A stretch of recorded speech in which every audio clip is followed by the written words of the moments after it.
Hi everybody.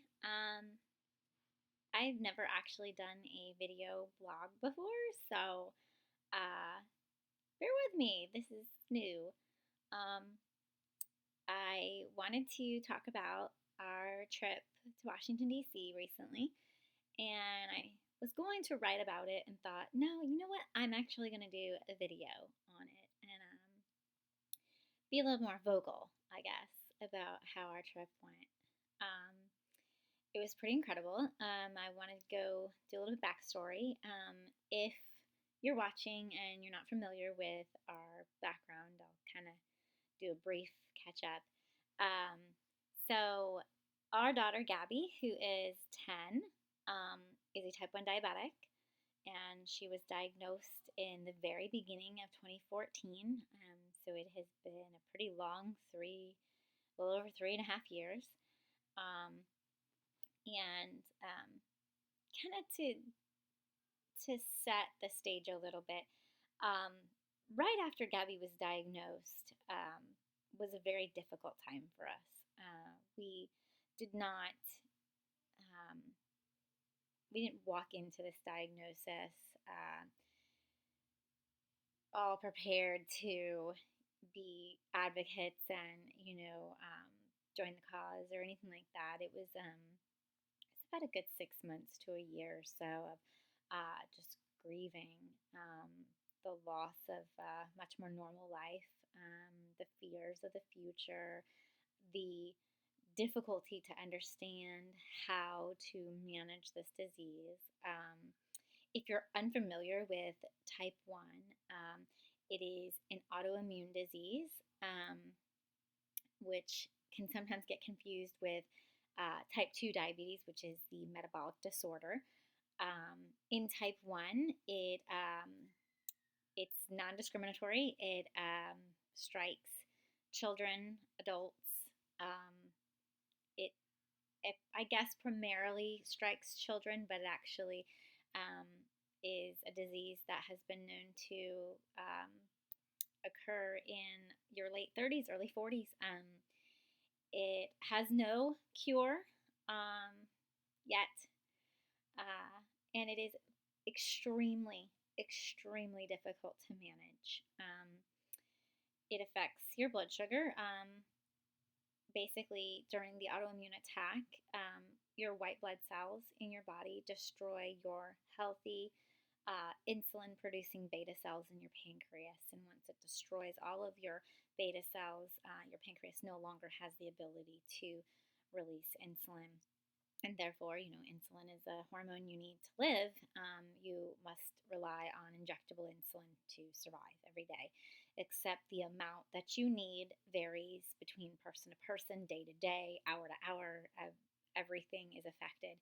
Um, and we joke around in our community that even the moon phase can affect blood sugar levels and making it extremely difficult for the patient themselves and or the caregivers like us parents to manage.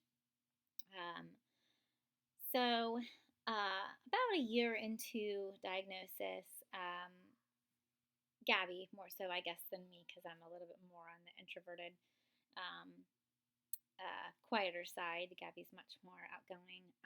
She wanted to really get involved, and she started with wanting to be an ambassador. She wanted to go around. She wanted to give her story to different companies. So we work with our organization, JDRF, which is Juvenile Diabetes Research Foundation. They sent her around to thank different organizations, to ask for their coming support in the next year. And it was wonderful. She had such a great experience doing that. I mean, public speaking, just crazy for a 9-year-old at the time.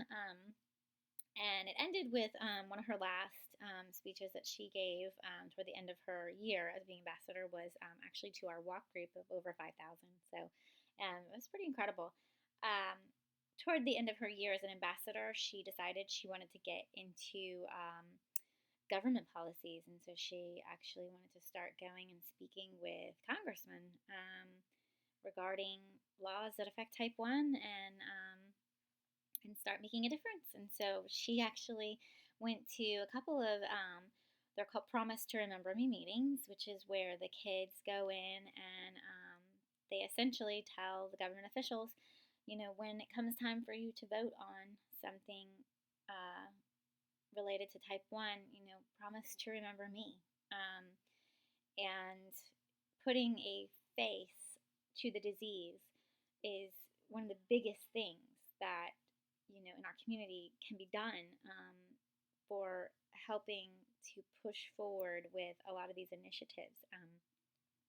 Hearing about something and knowing that it could be beneficial, it's just so different to actually see the children and say, this program that funds this type of research is making a difference in my life. So please think of me when you go to vote on these things.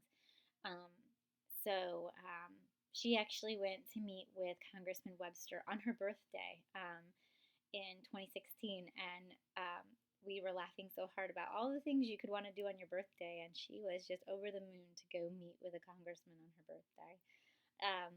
So at the end of 2016, Gabby had applied to the JDRF Children's Congress, which is a event that takes place every 2 years. And our organization actually sends 150 delegates from around the country, mostly with about 8 to 10 delegates from other countries. And they fly them into Washington and they facilitate over 6 months or so preparations for these delegates and their families to go into Senate hearings and meetings and sort of storm Capitol Hill. So we're not sure if we would get picked. It's highly competitive. There's over 1,500 applicants, give or take, and they're all just amazing kids. Working so hard to be picked. So I'm sure it's an incredibly hard choice for the organization to narrow it down to the 150 or so. But we were so shocked and honored and just thrilled to get our acceptance around February, and so we started and on the preparation process, and it involved a lot. There was lots of webinars, lots of different. We had to make scrapbooks. We had to write letters. We had to make a video, which I'm sure some of you guys saw. We had to make media appearances and different. It was a lot involved, and it was wonderful. But so we arrived in DC on. We went a little early and spent some time with family, but we actually arrived in DC on Monday, the 24th, and walked into the hotel, not really sure what to expect, and just sort of kind of got flooded by people in the same t-shirts as Gabby she'd had, for the month prior, and just sort of hit with that feeling of like, oh, these are our people, and immediately started making friends with some of the different families. We then went to a welcome dinner and sort of icebreaker event. And at that event, Gabby got to meet a few different people, from a horseback rider, an FBI agent, which is one of her favorites. And what an incredible story, to hear this FBI agent talk about breaking these barriers with type 1 to become a field agent. Just incredible. And then at our dinner, all the kids one by one got to introduce themselves. It was just so humbling to watch them one by one go up there. And then on Tuesday, we had a pretty full day. We got to meet celebrities in the morning. And asked them all kinds of questions about how do they manage type 1, when they're on set or out in the field, if they were an athlete. We had one race car driver, and he had some just incredible things that he did. I guess his father's an engineer, and so where most of the drivers have like hydration kits. His dad kind of rigged he's got the option of choosing between water and orange juice, and he was able to configure his technology to where the CGM that Gabby wears, where we can actually see her numbers, comes up on a screen in his car, and so he can actually make decisions while he's in the car driving as to whether or not he needs to be drinking some orange juice to bring his sugars up, or just stick with water if they're a little on the high side. So I found that to be pretty neat. Everybody does what works for them, so that's kind of a little neat thing there. Um, and so after that, we had lunch, and then after our lunch, we had a social. We got to go around and meet all of the celebrities, and then after that, we went on to our Capitol Hill Blitz training, which was sort of a last prep to go into our Hill meetings the next day. So sort of recap, what are our agenda items, what should we talk about, what should we not talk about, and kind of, go from there.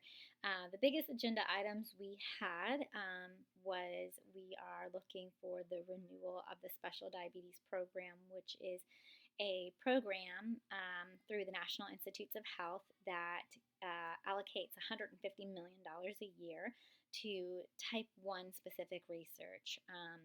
It goes toward cure research. It also goes toward technology for improving quality of life and reducing diabetes complications. There's also some money allocated towards prevention and things like that. So it is approximately 1/3 of our government funding, and therefore it's a massive hit to us if it was not renewed. So again, it was up for renewal at the end of September. As of right now, it is in the proposed budget, although it does need to be voted on. And as you know, things are very volatile in Washington right now, so we really can't count on anything to pass just because it looks like it would. We are looking for a renewal time frame of 3 years, whereas right now the proposed budget is set for 2 years. While that is fantastic if it passes for 2 years, it doesn't hurt for us to push and ask for the 3 years. If we were locked into a 3-year renewal, it helps because you have scientists and doctors and different people who really rely on the stability of the funding program to keep their research going. And so if they aren't sure if it's going to be renewed after a 1-year time frame, it makes it very difficult in their decision making and their ability to move forward. So that was our first agenda item. Our second agenda item was to discuss pre-existing conditions and to keep the extended coverage to age 26 for dependents on their parents' health insurance. It's a really big deal for type 1 diabetics because type 1 is considered a pre-existing condition. A lot of people are being diagnosed into their late teens, early 20s, which could be a time frame where people wind up going off of their parents' insurance. They go uninsured for a while. If we have clauses that say they can be rated up or they can be denied coverage because of small lapses, that can really affect our community. And diabetes is an extremely expensive disease. There are not many of us out there that are fortunate enough to have fantastic coverage. We, very thankfully have pretty good coverage now, but that hasn't always been the case in the last 3.5 years for us. We've actually had plenty of times where it's really been breaking the bank for us, into the thousands every month for paying for everything from the cost of insulin to test strips to pump supplies and CGM supplies. Um, Even within the last year, they have just now started to understand that a CGM is not really a luxury for the rich. It's a device that really should be accessible to all type 1 diabetics, and not something that only the wealthy can afford, um, as it's really, in so many cases, a life saving device. And then our third agenda item was to discuss just robust funding of the NIH and the FDA, which helps push all these things forward. So we had a lot on our plate going in. It wasn't purely just having fun and thank you meetings. We actually did have some pretty big asks for the kids to take on.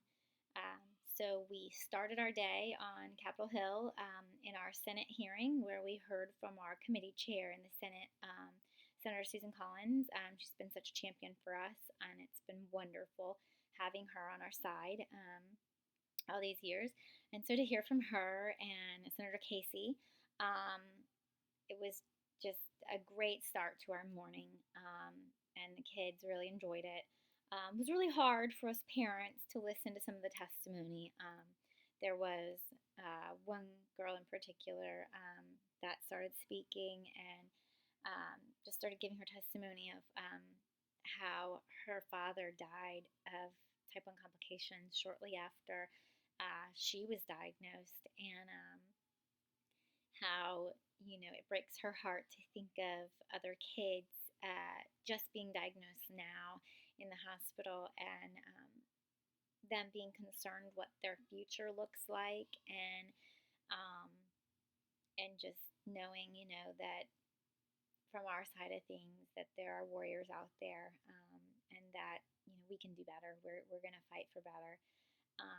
It was really hard, and then listening to our chair for Children's Congress, with her son, talking about how even being on the best of the best of the best technology that's available right now, that he is even struggling with the beginning stages of eye complications, and just how grateful we are to be at the place we are with technology being what it is, but to at the same time say it's still not good enough, that we still need more, we still need better, that this is a disease that even with all the resources, all the tools, with the most dedicated, caregivers, it is impossible to have perfect control.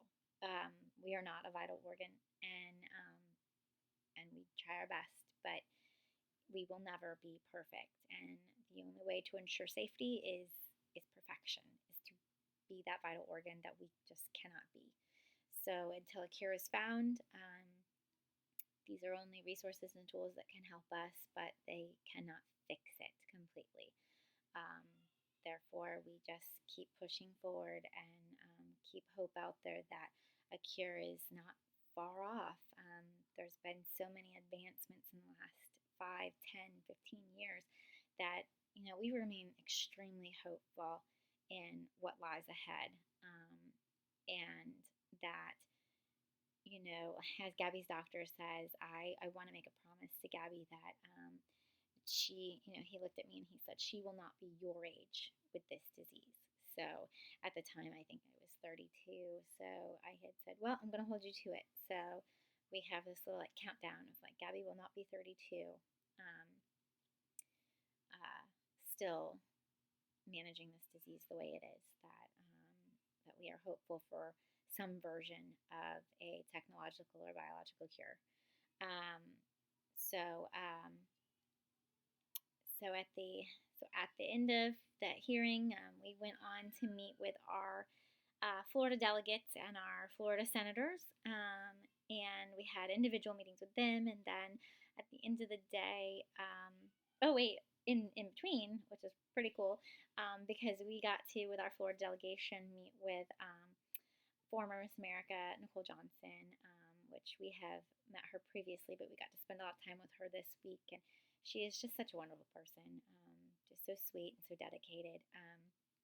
And she facilitated us getting a escort, so we got to go through the secured tunnels underneath the Capitol, which I'm gonna have pictures posted on that. It was just so neat, and to feel like, and Gabby, of course, we got we went into one of the buildings, and then at the end of our, like, after lunch, we walked out of the other building, and she walks out and she's like, "Where are we?" And I said, "Well, we took the train underneath the Capitol." She said, "We went under the Capitol?" And I was like, "Yeah, I know, it was confusing because you're actually underneath the building, but yes, we actually went under the Capitol." So she was like, "Wow, can people really do that?" I said, "No, that's why we had to turn in all this security and go through, and have people check all of it. No, you have to have clearance to go through there." So what an honor that was. That was really neat.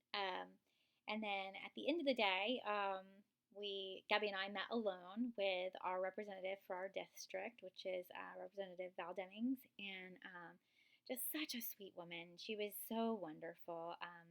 Took a lot of time with us, and brought Gabby into her office, and we got to sit on her couch and went through her scrapbook with her and just asked her all kinds of questions about her life, and asked her, about her friends and her family, and really dug into the issues and said, "Well, why is this important to you?" And Gabby got to tell her, and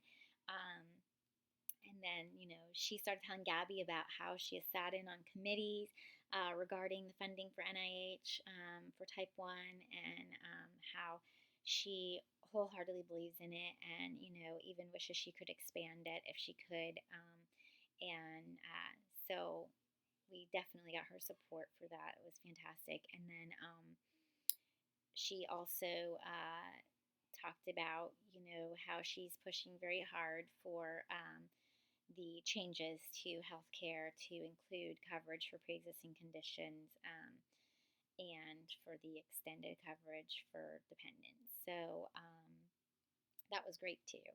So we left on a high note, and then walking out of the building, we had a flight shortly after. We basically had to fly, or not really fly, but get stuck in a lot of rush hour traffic, slowly making it to the airport, to fly back out to Orlando. And while we were waiting for Brian was picking us up in a cab that he got from the hotel, and so we were standing on the street corner just waiting for the cab to come get us. And while we were sitting there, a woman came up, and she had, t-shirt, and it was her and her son, and they had flyers, and she had asked me if I was coming to a rally, because we were standing outside of the Capitol, and I said, "Oh no, we're actually on our way to the airport, sorry." And so she said, "Oh, we'll have a nice flight." And as she's walking away, she looks down and she sees that Gabby has a JDRF shirt on. She recognized JDRF immediately. And so she came over, and she said, "Oh," she said, "JDRF." And Gabby goes, "Yeah, and she has a bracelet on, and she points, down to her bracelet, and she turns it around, and you can tell it's a medical ID bracelet, and she says, "I'm a type 1 diabetic." And of course, Gabby immediately was like, "Oh," and she says, "Were you here for Children's Congress?" And Gabby says, "Yeah." And she just got down real low on her level, and she said, "Thank you." She said, "What you do and what you've done today, in speaking with these senators, it affects my life and the millions of other people like me. And so thank you for doing that, and coming in and spending your summer as a 10-year-old on Capitol Hill." And so she walked away, and Gabby says, she looked at me and she goes, "Mommy, that was so cool." And it was in that moment, I think, that both of us, even though we had spent such an emotional day, realized just the impact, that feeling of doing something so much bigger than yourself. And what a powerful thing that is. And so we really walked away from that feeling like this isn't worthless, this isn't pointless, this isn't just for fun, that what we're doing affects everybody with this disease. And so it was just really, really powerful for this week. And I hope that we get an opportunity, maybe not this exact opportunity again, but something similar, to be involved in having those 3 days with just people that are now family to us, people who get our life and get our fight and get our struggle in a way that no one really, no one else really can, is just amazing.